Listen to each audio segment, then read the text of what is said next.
And welcome again to Cottage Talk. I am Russ Goldman. Joining me right now is Scott Tanfield from Friends of Fulham and the FOFcast, Emilio Di Nello, and Fulham legend Gordon Davies. This is going to be a special episode. It's going to be a short show, maybe about 30 minutes, where we're going to talk about how fans potentially, did we overreact after a loss?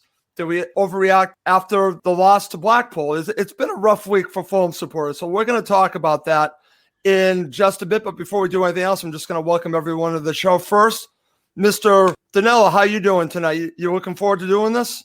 Yeah, absolutely. Yeah, I'm looking forward to this. I know Napoli are playing in Italy, so I've got a little eye on the Napoli score, but they're winning 2-0. But overall, yeah, I'm looking forward to the shows with Gordon and Scott. And yeah, again, I think, Gordon, we mentioned it recently, there's a bit of an overreaction across the board. You know, looking at Twitter, I try to avoid looking at Twitter on Saturday. It's just, I don't know. It's 8 games in. We're second in the table, playing much more attractive football. Yeah, there's a few talking points tonight, but we've got nothing to worry about yet.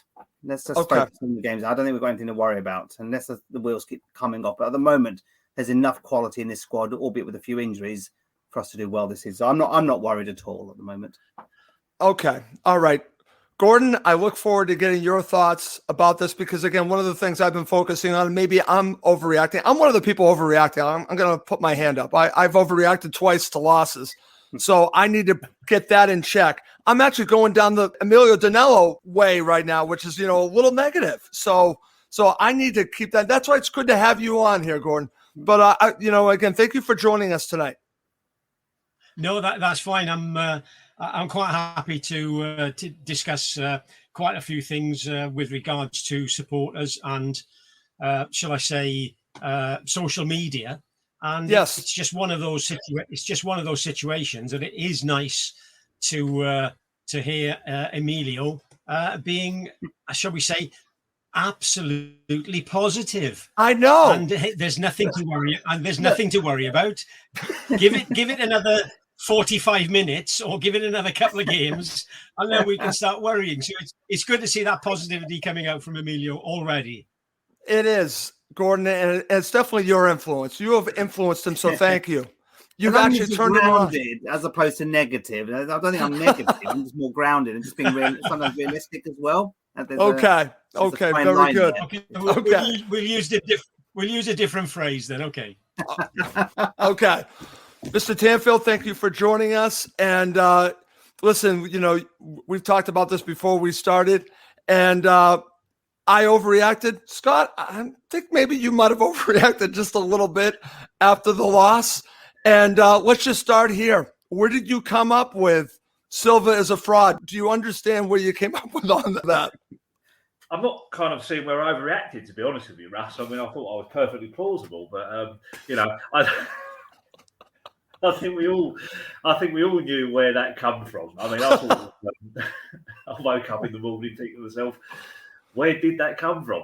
I can show you exactly where that comes from. I think it come from this half-empty bottle of gin, if I'm honest. Okay. Look, I think this is one I need to get over, and I think we'll discuss this as the show goes on, to be honest with you. Yeah. Listen, and again, I'll be the first to say that I overreacted myself, not well. I mean, I really took it badly. Second time, Blackpool, the same thing. And it's like, why am I overreacting like this? So, Gordon, I'm going to go to you. I think this might be the reason why maybe I did. Maybe I had this walk the league mentality. It's the championship. Why don't I just think about the past with the championship? I think walking the league is unrealistic. And maybe I had it in my mind. Maybe I was reading too much, listening too much praise on Fulham, that I had it in my head that we were going to walk the league. The championship, you just don't walk the league, Gordon. Do you think maybe that's where this is coming from? There's certainly a possibility, because everybody has expectations at the beginning of the year. We had a new manager come in the first, shall I say, I won't say the first few games, because even after one game, the Middlesbrough game, when we've got a new team which hasn't settled in together, we've got new players, we've got a new manager playing a different system, and even after one game, supporters on social media were absolutely slaughtering everybody for the result against Middlesbrough. Right. And you think, from my point of view, I've always said it takes probably the players 5 or 6 games to get match fit. And you don't really look at the league table till possibly 10 games in. And as you've mentioned already, we have gone from highs to lows. As soon as we have a great result against Huddersfield, we then go and beat Hull. We then beat another team like Stoke, who are supposedly one of our rivals, quite easily. It's easy to then think that we are going to walk away with this league with the squad that we've got. Right. But we are still in transition. But as you've already mentioned, we're second in the table. We've 18 goals for. We're the highest goal scorers in the league. There's only 2 clubs that are better than us from a giving goals away point of view. Right. And so everything in from my point of view is going in the right directions, but there are going to be a few bumps in the road. If we start playing really, really badly and losing, then I can understand people, even before they've had a drink, having a go at the club, having a go at the players, having a go at the manager. But up until the situation whereby we are beaten convincingly by teams and we are playing terrible football, then I don't think we've got anything to worry about. But to walk the league, I think is going to be difficult. Yep. But we've shown it that we can score. And I've said it looks like we could score 2, 3 or 4 goals every game. And I think the biggest thing that we will go on to discuss later is when we get that first goal, it brings teams out so we can play our football and we beat them easily and we score goals. It's getting that first goal. We had the chance, but when we go behind, that seems to be a problem at present if we're not playing to our potential. And I think we started chasing things against Reading, but we certainly didn't play as well as we could do. But we certainly missed some very good chances, and their keeper pulled off a blinding save at the end, which, yes, we would have got a 2-2 draw. We would have all been disappointed with the 2-2 draw, but I don't think the proverbial would have hit the fan as it tended to after another loss. Okay, I'm going to come back to you in a second, a little bit, to talk about that, because I really want to focus on coming from behind and really get to the crux of what the problem is. But over to you, Emilio. I want to get your thoughts on what Gordon just shared, because, yes, they're going to be bumping the road. They're going to be potentially a few. But Gordon just brought up an interesting point that I didn't even think about. If we're playing that poorly, if we're getting dominated, that's one thing. That's not the situation here. This is almost Fulham being their own worst enemy here. This is almost as we've been talking about this a little bit. Fulham beating Fulham, not Reading really doing it. It's really Fulham beating themselves. So what are your thoughts on that? Because that's an interesting point by Gordon. These teams, again, Blackpool, the same way. They just had a good strategy, but they weren't dominating us. They just took their chances and won. Same thing here. I'm not doing a disrespect to Blackpool or some of those teams, but for them, it's a bit like a cup final. They're playing a Premier League team of last season. For them, they're going to raise their game against the likes of Fulham. Then they want, it's in a way, it's like an FA Cup third round tie, Premier League versus League One team. So that's what, even though we were in the same division, that's what it feels like. And that defeat against Blackpool, I was saying to the guys, was actually a good thing. It sort of sets expectations, being a bit more realistic. And like Gordon said, you're not going to win every game. You're not going to dominate every game. I think I quote your terms, Gordon. It's a bad day in the office. Let's just move on, forget about it, and you address it in training and focus on the next game. So, and we did that. One thing we took away from the Blackpool defeat is we recovered and responded well immediately, and we scored a lot of goals. And at the end, I was actually disappointed we didn't keep a clean sheet. That's how disappointed I was. But that's how you do. You'd respond from a bad performance, or maybe a sort of post-international break performance when maybe some of the players should have been rested, and maybe that's for the manager. Maybe that's a slight criticism. The manager maybe should have rested some of the international players with given the squad that we got and didn't. So if you want to be critical, maybe it could be a trickle down effect. Yeah, a lesson learned there from Marcus Silva. So hopefully he won't make that mistake again. But the Reading performance, we had our chances. Bobby should have scored early on, 1-on-1, didn't take that chance, and, we gifted Reading sort of 2 goals. They didn't really do much, but for them, again, it's they've got a lot to prove. They want to beat the likes of Fulham. Clubs come down from the Premier League, arguably the best squad in the division. Naturally, we are the favourites to get automatically promoted. And that's where I think we've got to manage that pressure, both from the fans' perspective and also from the players, because the players are going on that pitch every day knowing the media and the fans are expecting them to get automatically promoted. So it's good not to always win, but it's how you recover from that. And now we've got a few injuries in the mix. It's going to be an interesting time. Tomorrow's game against Leeds, I would have liked to have seen us go with a full-strength team and have a cup run. Maybe it's a slightly different dynamic now. Injuries. I can't see that, Emilio, to be honest with you. I can't see that. I would have liked a cup run. We all like to get to Wembley, and maybe this squad is good enough to beat some of the Premier League teams. But clearly, we've got a different focus now. It's all about promotion, automatic promotion. It is, and we've got unfortunately quite a few injuries there, which are starting to make a difference. So, but overall, we'll talk about it in a moment.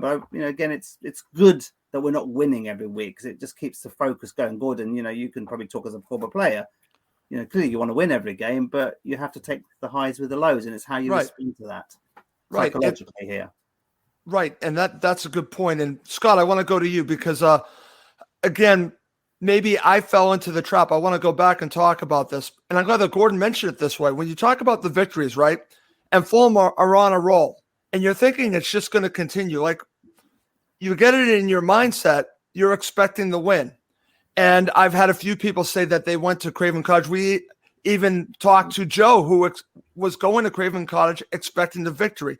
When you have those expectations and you get disappointed, it's hard. It really is hard. And I think that's when you get this overreaction, Scott. Maybe that's why the gin bottle is half full now. Could be one of the reasons. Could be one of the reasons I got there a little bit too early and didn't have breakfast and stuff away as you do before games and don't pay any attention to it. And the next thing, you're a pest on social media. I mean, that's one of the reasons. No, look, I mean, I've watched Fulham for many years, Russ, and I mean, I don't expect anything from this club. If anything, they probably let you down more times than you do. You do expect them to do stuff. I think for me, it's kind of the expectations of this season, the squad that we've got. The players that we've got at our disposal, and I think for me, I'm kind of looking at it to sort of say to myself, for once, why can't we just, stop mucking around with the playoffs? Let's do a Wolves. Let's get a little bit of breathing space at the top of the league, and let's try and go for the top two, because I've looked at the squad and I've looked at what we've got. Yes, we've got a couple of injuries, but we're more than capable, I think, of getting that top two spot. Totally agree, Scott. And I think for me, it's kind of like we lost to Blackpool and we all sat down and collectively said, no, it was a mistake, we'll get over it. We reacted against Birmingham, and then we went and lost to Reading. And I think that was, for me, the trigger. I think the 2 losses in 3 appearances kind of set me off. And I sort of looked at it and thought, and I had the guy next to me saying, it was only 2 losses. I said, yeah, but it's 2 losses in 3. Once we go to Bristol City the weekend and we don't respond, I mean, they're just finding their mojo under Pearson at the moment. It's a tough game. Then you lose 3. But when does this habit of losing stop? In a season where we're expected to kind of push for them top spots. And I think that's why I've reacted. Okay. To be right. I mean, look, I understand we're going to lose games. We're not going to win every game in this division. Leeds, Wolves all lost 19 games that season when they got promoted, and we'll probably do the same. We may lose a few more and draw less. I don't know yet. But, yeah, I think for me that was a trigger. Okay. Probably slight overreaction, but it's still 2 losses in 3 games. Okay. And Scott, before we go on to the second part of the show, is this an accurate description of a good amount of Fulham supporters? I'm a glass half full, so I'm different. But do you think a good amount of Fulham fans are a glass half empty supporter base? Yeah, possibly. Like I say, I've grown up watching Fulham over the years, never expecting anything. I haven't, and it's kind of Fulham picks you. You don't pick Fulham. It's one of those ones for me, and it's kind of like I love this club dearly, but sometimes you just want a little bit of success. Yep. And it's a disappointment when we don't get it. I understand that, and most of us do overreact. I think this season is particularly different because we look at the quality that we've got, and you look at 2 defeats in 3, and it will trigger some fans. Yep, I totally agree with that, and that's why very good from Benjamin Bird to bring that up. But before we go on, I want to bring this back to Gordon. This is from our friend Roger Lewis, I believe. He has a question for Gordon. 25 shots and only 5 on target. Are the players' techniques at fault, Gordon? What are your thoughts about that against Reading before we move on? Well, it's one of two things. One, definitely technique, because whether any of you three can remember the last goal, you'd probably say it's 2 games ago, the last goal that we scored from 25 yards. Our shots from outside the box are woeful, but of those 25 shots, have they been players just taking a pop at goal from ridiculous angles where you've got to be a Ronaldo or Messi or Ibrahimovic to get it in from that angle, and they're just taking a shot because, well, what else can I do in this position? So I think it's one of two things. One is technique, and second is your football brain telling you, have you actually got a chance to score from here? If there's somebody in a better position, then fine. If you're there by yourself, it could be a situation that you just take a pot shot. But when I saw that stat, not tonight, I looked at the stats earlier on. When I saw that, that we had 25 shots, and I watched the game and I was wondering, where are these 25 shots? Because I'm looking at things that the keeper saves, and he made 1 or 2 good saves in the game, but from 25 shots at target, you want him saving 7, 8, 9, 10. And I can't remember him making 8, 9, 10 saves in the game. So no. Technique is one, but the football brain that says you've got a chance of scoring, because if you take one example, Tosin, he's had a couple of good shots from longer range. Right. But I think, again, he will get in 25 yards out. And I'm not saying don't have a pop, but you will get the crowd. They've now got their glass half full and they all go, shoot. And I think if you're the type of player that just needs that bit of incentive to have a go from 25 yards, and perhaps you're not the best striker of the ball shooting wise, then you're going to have a go. And if it goes 5 yards wide or 5 yards over, then the crowd is still behind you. They'll thank you for having a go. But it's assessing that position that you're in before you have a shot. If you're inside the box, then tight angles, it can help. But if you're outside the box, our shooting is, in my opinion, woeful from 20 to 25 yards. Right. So, Gordon, it sounds like the way you're describing it, it really comes down to, it's not that we're not creating opportunities, it's decision-making, right? It comes down to making the right decisions. Yeah, in and around that area, if you've got 5-10 yards of space and nobody's closing you down, if you take the Reading goal, for instance, the first goal, right, he's taken one touch, he's come in with his right foot. We've got 2 defenders in front of him that don't close him down. They don't make an effort. All they try to make an effort to do is block the shot. Now, if you're 2 yards away and you've got a decent striker of a ball, that's a hell of a distance just to curl it around and pop it in the far post. If they're a meter from you, then you start pushing your head down, because he had all the time in the world and we didn't defend properly on that first one. But when we get in that position, and Cavaliero is a prime example who's playing at the moment, he cuts in and he goes for that shot to the top right-hand corner virtually every time he gets the ball. Gordon. If he was hitting the post, getting them saved, I would applaud him for doing it. At the moment, there is no end product. No. Either wide, trying to cross the ball, because he never does. He only plays Robinson in. But as far as Cavaliero cutting in and going for goal, I would be telling him, don't bother. You will score one in 20 opportunities. Right. And I would just say, I'd rather him come inside and go for a 1-2 than try the bender. But if he plays next week, he'll prove me wrong and he'll put one in and he'll keep doing it. But if he comes out with 15 goals, 12 goals at the end of the season, fine. But the amount that he scored last year, I can see him having a return like that this year. So he's not going to be on the score sheet more than 5 or 6 times. And that's a problem, Gordon. Again, it comes back to doing what's best for the team, being a teammate. And again, I understand trying to get the goal, but maybe him shooting the way he is just not the right decision. Anyways, to finish up the show, coming up next, we're going to talk about why Fulham are struggling coming from behind in these 2 losses. Okay, Gordon, I'm going to go right back to you because we've already talked a little bit about this, but this is something that I think is a little concerning because I've said that Fulham are front runners right now. Great from ahead, but why are Fulham simply front runners? Why are they struggling coming from behind?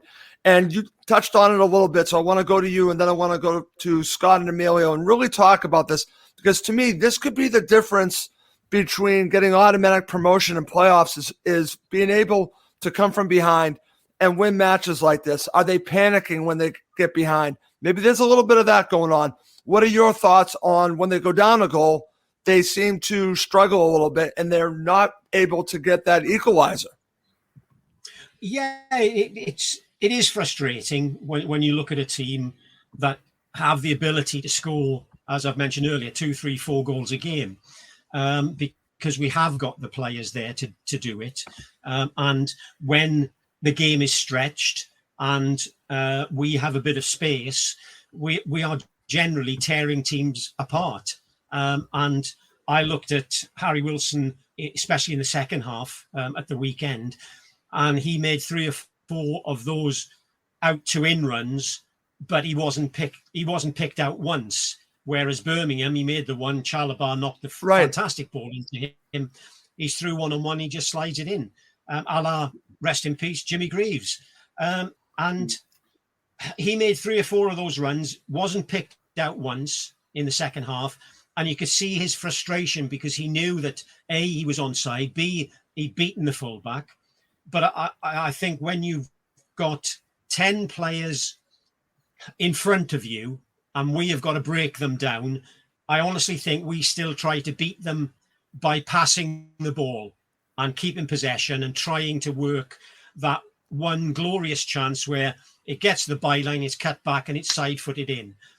To me, that's not going to happen at this level because Reading were an athletic team. They covered the ground well. They worked really hard defensively. And in the end, the goal that we scored was, yes, it was a quality cross, but it was put outside the far post. And all Mitrovic did was knock it back into the 6-yard box. That's right. We haven't had anybody there for 2 years for a knockdown in the box. So it's a great point. Muniz is in there. Stansfield could be in there. Even Josh Onema, when he got in the box, he did fantastically well to get his shot away and fantastic save by the keeper. But sometimes I think it's the quality in that final third, especially on crosses, when we've got a very, very good centre forward who's good in the air, and Muniz is good with his head as well.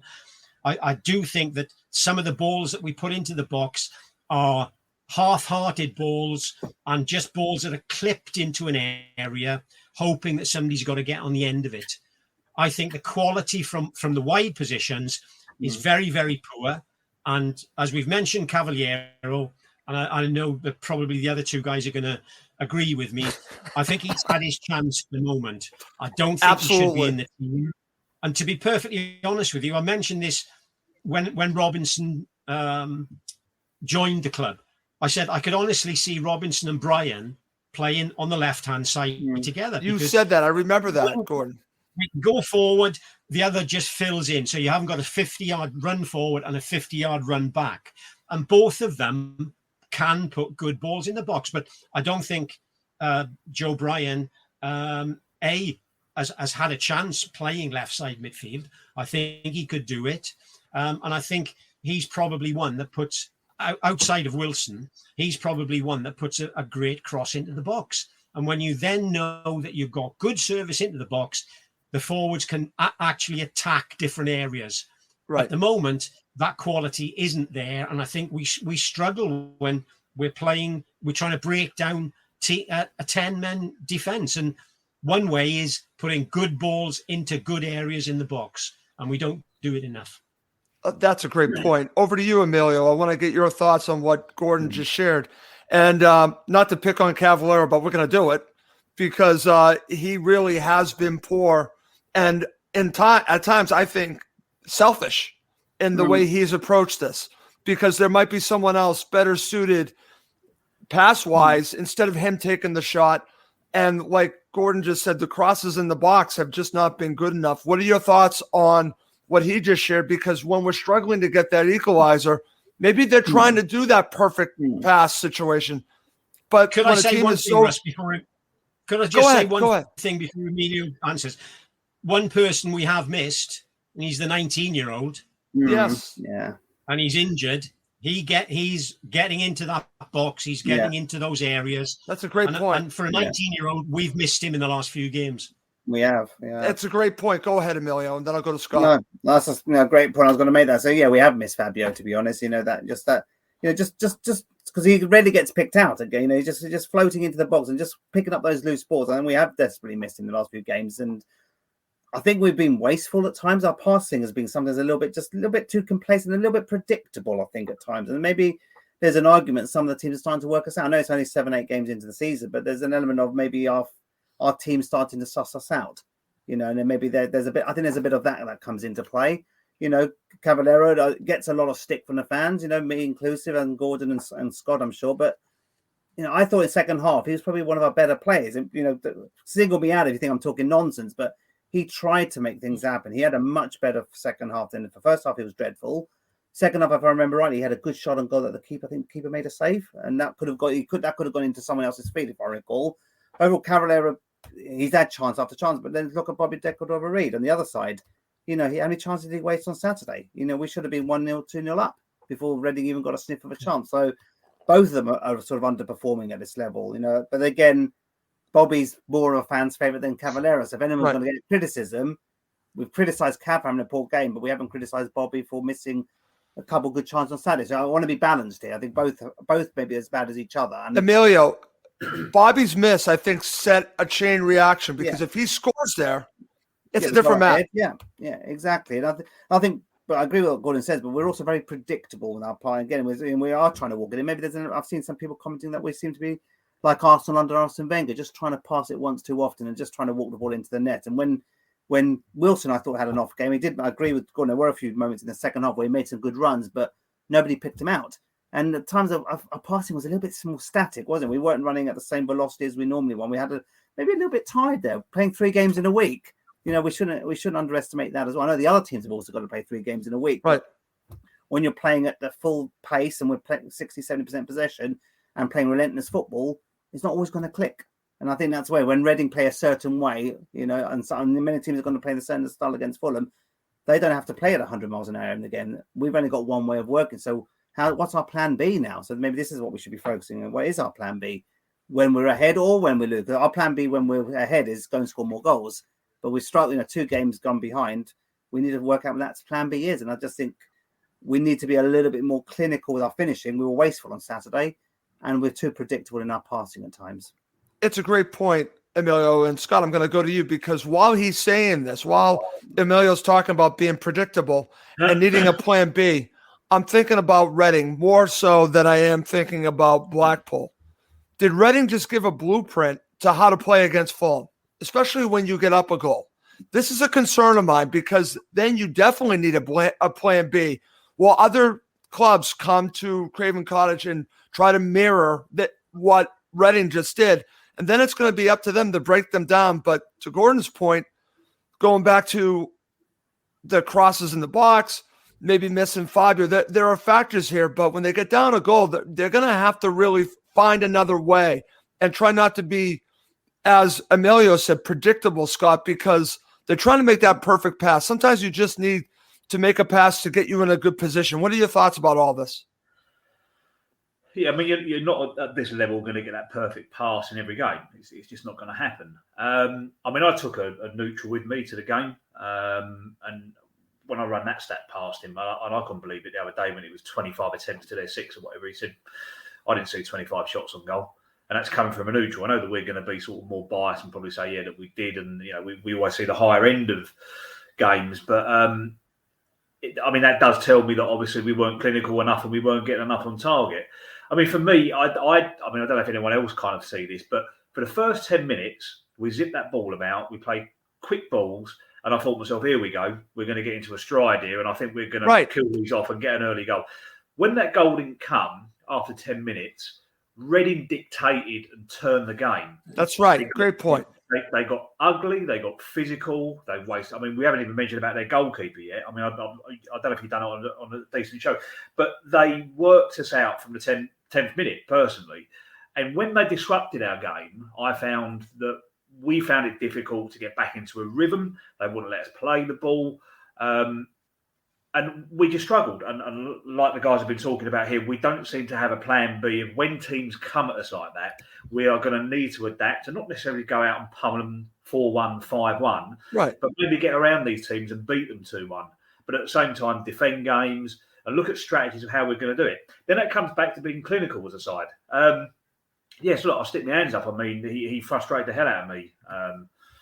Cavallero, again, he just seems very rigid in his running, doesn't he? He sort of turns in squares. He doesn't look fluid on the ball, and he can get, he can overrun balls, he can overhit balls. But then Chalobah was doing the same from the centre of the park. I mean, how many times did he smash a ball sort of 30-odd yards and it ended up sort of 30 yards away from where it needed to be? I mean, collectively, as a team, I think we sort of panicked. There was no composure. And I think there was a collective lot of stuff going on there that needs to be rectified for us to push on. I think we need to be a little bit more clinical in front of goal. Silva needs to find a plan B for that side when we come up against sides like Reading, because they're not going to be the only ones. Right, that's my point. Worse as the season goes on. Yeah. And I think Silva needs to look at that squad and find out, what players are going to be best for them type of scenarios, because we've got players to rotate. Again, we know the history with Bobby Reid. He's great one game and he misses sitters the next one, Right.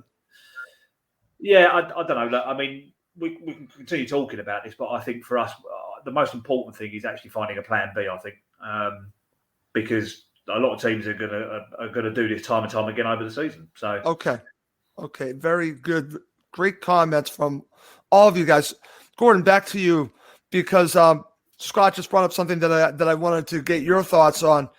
And he's right about this. Fulham started bright against Reading, but they don't get the goal, and then they get the goal. What was the change as a player, as a former player like yourself, when you get, I guess you go down and you're disappointed and you're dominating for, say, 10 minutes? What needs to happen to get your mindset to get that goal back and not panic? Was there panic after they scored that goal, Gordon? I'm curious your view on this, because Scott brings up a wonderful point. It seemed like it was going to be Fulham all day long. They score the goal, and it changes just like that. Yeah, the phrase "goals change games" it is totally true, because it gave after the miss for Bobby Decordova-Reid, and it's a simple thing for a forward to say that unless you power it into the top corner, you always head those down to the ground, and then it's harder for the keeper to save. If Bobby and he's only 6-7 yards out, if he knocks that down towards the goal line, keeper has no chance of saving it, and it just lifts everybody. But when you give the ball away halfway inside the opponent's half, and then they break, they score, it not only knocks your confidence a little bit, I wouldn't say, or even use the phrase panic sets in, because you know what you can do as a team, and you know that you can score goals. So you just reset and you go back to what you normally do. The unfortunate thing was that it happened, I think, within the first 10 minutes of the first half, and first 10 minutes or first 20 minutes of the first half, first 10 minutes, 7 minutes of the second half. Yeah. You come back out, you've reset after half time, you've come back out, and before you know it, the same thing's happened and you've gone 2 down. That's when you probably don't press the panic button, but that's when you probably think, right, we've got to up our game here, and we've got to get back into this game as quickly as possible. It was it's frustrating when you're a supporter, and that's where I am now, to see that I think as Scott said, we started off the game well, but then it was broken up. Then Reading came into it and started knocking the ball about well and keeping it. And it looked as though they were sort of starting to grow in confidence. But it's one of those situations that the way that we play, as Emilio said, we play around teams and in front of teams when there's tight spaces. We've not got anybody really playing at this moment in time, apart from Cavaliero, that will run at a player and beat that first player. If you beat that first player, it then starts dragging other players out of position because somebody's got to come across and cover. And that means it may be the centre half comes out. Right. So the other centre half has got to mark his man. The fullback comes in to mark the other centre forward. So you're then starting to turn those positions around rather than four at the back or 5 at the back, 5 in front of them. And we haven't got anybody at present who really takes a player on and beats the player just to move other players about. So that's one thing that I think that Silva needs to look at if we're going to do something else in that final third. If we're not reliant on the fullbacks getting around, as Dennis Adoy did, as Robinson did, into those positions, then someone has got to take responsibility in that final third of taking somebody on and beating that first player. Because at the end of the day, as I always used to say to myself, and I had arguments with managers because I'd given the ball away, but I've given the ball away on the edge of their box by trying to do something and trying to make an opportunity to score a goal. They have now got 90 yards to go until they've got a chance at goal. So I always used to say, yeah, but I've given the ball away 90 yards away from our goal. That's for the rest of the team then to sort of fill in for my mistake. But we haven't got anybody. We've got people who make those runs in behind, like Wilson, like Fabio, and sometimes Cavaliero. We've got players that make that little run in and a ball is pushed in. But as we found out first half, those runs, when there's not much, there's only 18 yards to go or 15 yards to go, that ball has got to be spot on. And the amount of times that we overhit the ball and the player didn't get on the end of it and it went through the keeper or it went out of play. You can't keep playing like that because you've got to be spot on because everything condenses and you've got the run's got to be spot on, the ball's got to be spot on. And if you're a little bit off, and to be perfectly honest with you, even though we started well, I thought that we were off the pace from about 10 minutes, 15 minutes into the game. Right. I didn't think we looked comfortable and as mobile as we have been in other games this season. So I was a bit worried when Bobby missed that one because I could honestly see us struggling against Reading. But interesting, very interesting there, Gordon. Emilio, over to you. Thoughts on what Gordon just shared? That goes back to what you were talking about as well. When the space gets condensed like that, do we have the players to do what he's telling us that they need to do? And also, is there plan B? Getting back to your discussion on that. Yeah, and as I mentioned on the show straight after the game on Saturday, I think we lacked a quality midfield. You know, we didn't have enough fight in there. You know, I thought, I was critical of the manager not changing it at half time. And I said it to you on Saturday. Be brave. You're 1-0 down. Change it. Clearly, you're being outfought in the central midfield. Chalobah looked laboured a little bit, to be honest. He started off sort of reasonably brightly, but a lot of wayward passing at times. And there was no creativity, no quality coming through there. Wilson looked a little bit lost, just, especially in that first half. It was nowhere to be seen. How many times I'd like to know how many times Wilson touched the ball in the first half. So, you've got quality players there, but I just think the midfield, we should have changed at half time. I said, put Mooney's up there, give him 45 minutes and take off Chalobah and put on Oliver. That's what we know, pulling out. But then he reacted, going the second goal down, then you make your changes. Be brave, Marcus. I was hoping him to see a little bit of bravery there. When you're a goal down, you can turn this game around, get an early goal in the second half, you'll go on and win the game. But unfortunately, we've got a sucker punch, our own doing. And again, that's Tim Ream, uncharacteristically, gave the ball away. If you look back 30 seconds earlier, Tim Ream, a wasteful ball, gave away possession. 30 seconds later, 2-0. So it's fine moments, fine margins here. We pushed up. a poor ball from Ream. We got caught out, and we were turning it down. Fighting a losing battle essentially. But I would have liked to have seen some changes there. Something clearly wasn't working in the first half. The balance in midfield wasn't right.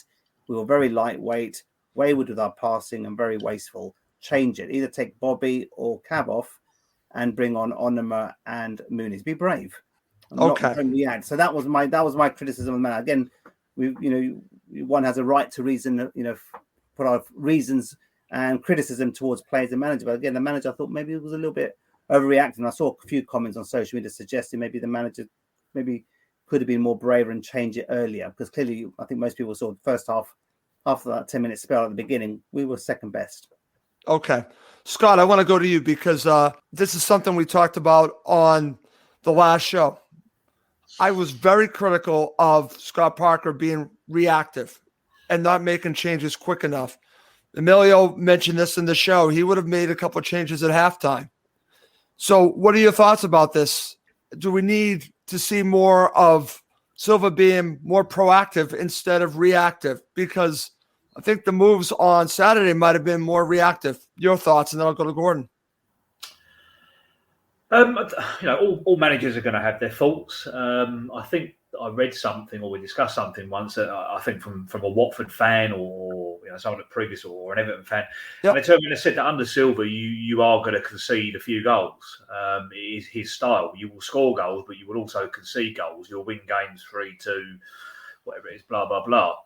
But I think once we kind of, teams get on top of us and we do lose games, we are going to lose games under Silva. Like I said to you, it's probably going to be one of those situations where we win more games and probably lose more than, say, a top two side, but we're not going to draw as many. Whereas someone like Parker, he kind of plays keep safe, and right, and he's a bit boring in his kind of approach to games, but he's got Bournemouth sitting at the top of the table, so at the moment we can't really complain about him. But I think with Silva, he's number one. And what we haven't discussed is that he hasn't managed in this division before. He doesn't know what it's like. He's clearly a talented guy, but this division is a bit relentless, isn't it? It comes at you Saturday, Tuesday. And I think that he needs to adapt to a style or a thinking that kind of copes with that way of playing. We're not going to get away playing like prime Barcelona every single week, and we are going to have to adapt and make changes when we need to try and sort of dictate games. And I think that's one of the reasons, really. Okay, very good. Over to you, Gordon. I want to get your thoughts on what we're talking about right now with the manager. Your thoughts? Yeah, I still like him as a manager. I like his approach to the game. One point that I would say to Emilio is that because as supporters we don't know what's going on in the changing room at half time, and for instance it could have been a situation where, say, Decadova-Reid is feeling something, or one of the players is feeling something. They're not too sure whether they're going to last the game, but in my experience, managers have turned around and said, well, okay, go out second half, give it 10 minutes and see how you're feeling then. And sometimes that keeps a player on when supporters would have taken him off. Right. And also something can happen within that first 10 minutes, as did Saturday, when you go 2-0 down. So I can understand the manager's point of view from perhaps not doing something at half time, only because we are one down. And as I said earlier, I still think we are capable of scoring 2, 3 or 4 goals every game this season when we are on song. Okay, we weren't on song in the first half. We could have been 1-0 up. It's a different game. But I still think, and I said on this programme, that in my opinion, I think we will win the league. And I still believe that, Gordon. I haven't changed my mind on that either. Yeah, and because it is such a long season, and we go back to the squad that we have. If you look at the Blackpool game, if I was in charge, I wouldn't have played Ream and Robinson because they've travelled halfway around the world and got back the day before the game. I would have put Mawson and Bryan in. And if Mawson and Bryan play well, then I can turn around to the two American lads and say, they played so well that they are fit. They're not jet lagged. They're going to play on Tuesday. And it gives Mawson and Bryan confidence in the manager. And then it puts Ream and Robinson on the back burner, as if to say, well, okay, we now know that we're not guaranteed a place. So when we go in, we have got to produce 110% performances when we're in there. And also it puts in the mind of other players that, well, if I'm out for 1 week, then I might not get back in the next week. Right. And that's when you start getting a bit of competition within the squad that we've got, because we always keep talking about the squad that we've got, but it's so easy to ostracize some people if they think they're going to get a chance, or they should have got a chance, and they're not. And then it's another 5-6 weeks until they get the next opportunity. So I certainly think that possibly he's got to use the squad better in the league games. But then again, we've got this Leeds game. It'll probably be, apart from one or two, the same team that played against Birmingham. That's what I'm expecting. Barring injuries. So to me, Leeds, I think, will put out a strong team. It all depends how the players react to that are playing. And then if they've done well, then some of them are going to be in the mix for the following weekend, because we've got to utilize the squad and not rely on 13, 14, 15 players. As I found out in the 80s, it's a long season and you can have burnout, to be perfectly honest with you, and you think you're playing at 100%, but you might only be giving 80, 90%. Okay. Can I ask Gordon a quick question there about, because you mentioned on Blackpool. Go ahead, Scott. Yeah. Why do you think, Gordon, that he chose to play Ream and Robinson?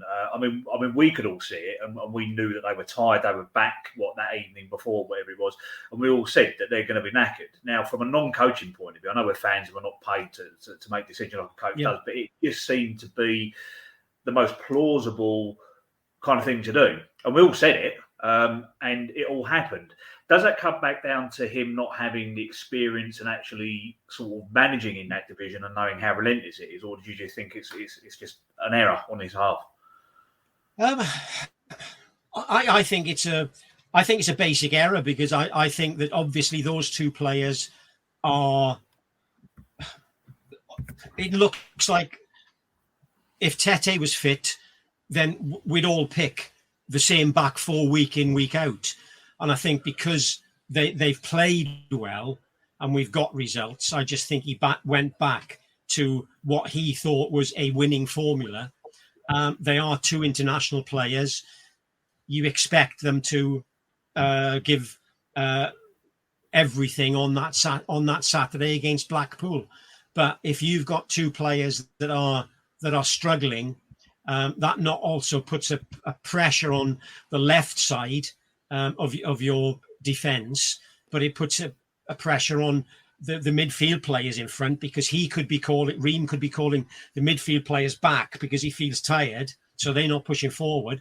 And Robinson, if he gets up, he might not be able to get back. So there's a lot that can be added on to two players playing and feeling tired. And basically that is all it is. They were feeling tired. They could have been heavy-legged, and you get caught out so easily. And when the guy made that run, and it was a similar run by the Blackpool lad as opposed to the Reading player on Saturday, and Seri struggled to get back, to get a tackle in, and it was like he was treading water. But that happened at Blackpool, and then he was frightened to challenge because he'd only got there when the person got into the box. So there could be one or two things that players are, and you never want to turn around to the manager and say, "Look, boss, can you leave me out this week? I'm knackered," because the manager will turn around and say, "Right, you're out." Then I don't want that type of attitude. Right. So there could be players playing that are not totally match fit and are tired, and it's costing us. And now that is for the coaching staff and the manager to pick up on that, because they all wear these sports bras now with the digital thing in the back. So you can just look at that and say, well, he's only performing at 80%. Well, sometimes you've got to be able to see that rather than wait till after the game and look at the stats and then make a decision for the next game. Sometimes, yes, you've got to make that decision. But Seri has looked off the pace defensively when he's supposed to be one of our defensive midfield players. And I think if he's struggling and Harrison Reed is fit, then Harrison Reed, in my opinion, comes in and is a fixture in that midfield. And then you fit the rest of the players around Harrison Reed. But of course, he's picked up a bit of an injury as well. But I think it's an error on Silva's point of view, Riemann Robinson at Blackpool, because you can't go halfway around the world and then expect to put in 100% performance. Okay, Emilio, you have a question for Gordon as well. Yeah, I was going to say, I think we've obviously focused around 2 games we've not been able to come from behind to get a draw or win. Maybe it's another optics here, rather than actually why aren't we good enough to turn a game around from behind? When things aren't clicking, we struggle. So look, Blackpool, first half we were poor. The game was 0-0 at the time, and so we weren't coming from behind in the first half. 45 minutes, we had a very poor performance. Middlesbrough, with all that possession, we were wasteful in front of goal and got sucker punched. Again, things didn't click that game, and we got punished. Reading, there were moments there we didn't take our chance. So sometimes I think it's more around when things just don't click. We're either not getting the run of the ball, or we're not being creative enough and changing and having that plan B as mentioned, rather than why aren't we doing enough when we're coming from a goal down? So I think we're focusing too much. 2 games, 2 losses from behind. But actually, if you look at the games where we've not won, there's been moments in that game where we've been 0-0 for 49 minutes against Blackpool. We were poor for all up until that moment. Middlesbrough for most of the game, it was the first game of the season. We should have done better. And Reading against on Saturday. When things don't click, certain players are not really involved. And not like Wilson on Saturday when he's not in the thick of it. Carvalho was missing. Harrison Reed's bite and strength and hunger in the midfield was missing. Things don't click.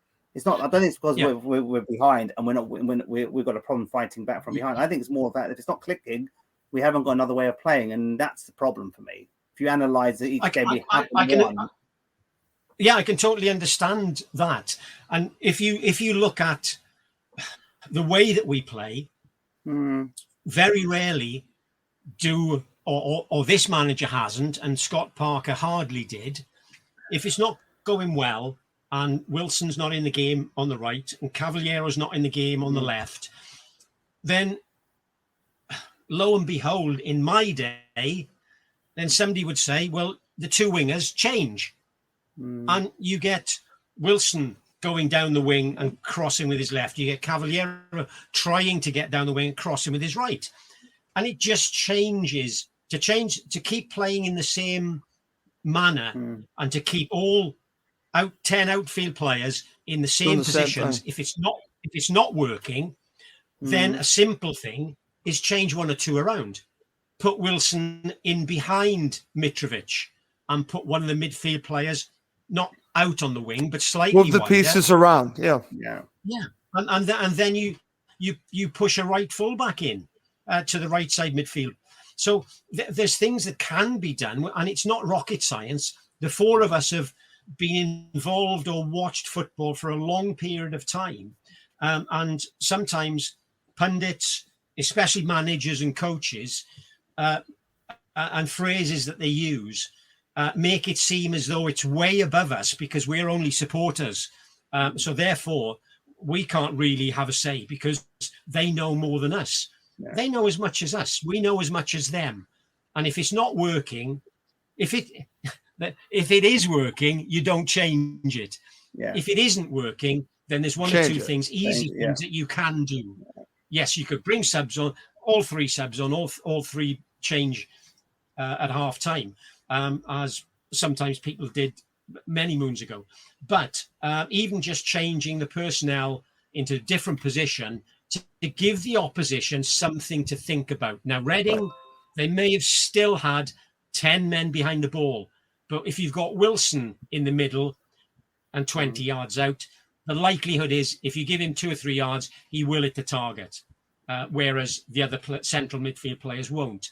And if one screamer goes in from 20 yards, as I said to start with, goals change games.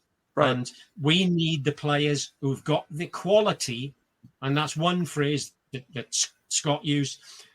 Quality in that final third is a prerequisite at any level, and we have got to be more clinical, because if we did have 25 shots on target, 25 shots at target, and only 5 were on target, then we need to work on that from a technical ability, and nothing else to do with this. It's just sort of trying to hit the target. It goes back to what we were saying earlier about the predictability. Do we miss Fabio? You know, Do we miss Fabio? Yeah. Okay, excellent stuff. Great show. Really enjoyed it. Well, Gordon, Scott, and Emilio, this has been great. It's been good to do. Like I said, we plan on doing a half hour. We did an hour, but we are going to wrap this up. For Gordon Davies, Fulham legend, Scott Tanfield from Friends of Fulham, and the FOFcast, Emilio Di Nello, I'm Russ Goldman. Thank you as always for watching and listening to Cottage Talk.